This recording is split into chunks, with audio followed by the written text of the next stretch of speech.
Hello friends, Skandan ஆர்கானிக்ஸில் வந்துட்டு நம்ம ப்ராடக்ட்லாம் ஒரு 3 வீக்ஸ் அவுட் ஆஃப் ஸ்டாக்கில் இருந்தது. இப்போ தான் எனக்கு எல்லாமே ஃப்ரெஷ்ஷாக கிடச்சிது. ஸோ ஃப்ரெஷ் பேட்ச் ப்ரிப்பேர் பண்ணியிருக்கேன்.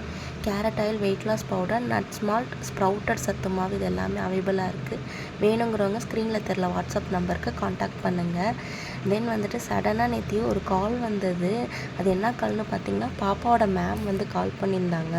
எனக்கு என்னென்னா வந்துட்டு 12:30க்கு கால் பண்ணாங்களா, கால் பண்ணோன்னே என்னடா ஸ்கூல் விடுற டைமில் கால் பண்ணுறாங்களே அப்படின்னு ஒரு பயமாயிடுச்சு. என்னன்னு தெரியல. ஏன்னா இப்போ மேடம் கொஞ்சம் வந்து சேட்டை பண்ண ஆரம்பிச்சிட்டாங்க. ஸோ கிளாஸில் கீழே சேட்டை பண்ணியிருக்காளா என்னன்னு தெரியலன்னு பார்த்தா மேம் வந்துட்டு, மேம் நீங்கள் செம்ம ரிசல்ட் தெரியுறீங்க, செம்மையாக டிஃப்ரென்ஸ் தெரியுறீங்க, எப்படி இவ்வளோ வெயிட் லாஸ் பண்ணீங்க அப்படின்னு சொல்லி அவங்க மேம் கேட்டாங்க. ஏன்னா ஜனவரி மந்த் அவங்க ஸ்கூலுக்கு போனேன். அதுக்கப்புறம் லாஸ்ட் வீக் போயிட்டு வந்தேன். அதை பார்த்துட்டு அவங்க கேட்டாங்க. ஸோ அந்த மாதிரி வெயிட் லாஸ் ட்ரிங்க் இருக்குன்னொடனே அவங்க ஆர்டர் பண்ணி வாங்கினாங்க. எனக்கு ரொம்ப ஹாப்பி ஆகிடுச்சு. யாரும் அப்ரிசியேட் பண்ணால் ரொம்ப ஹாப்பி ஆகிடும்ல. அப்படி தான் நேற்று எனக்கு நாள்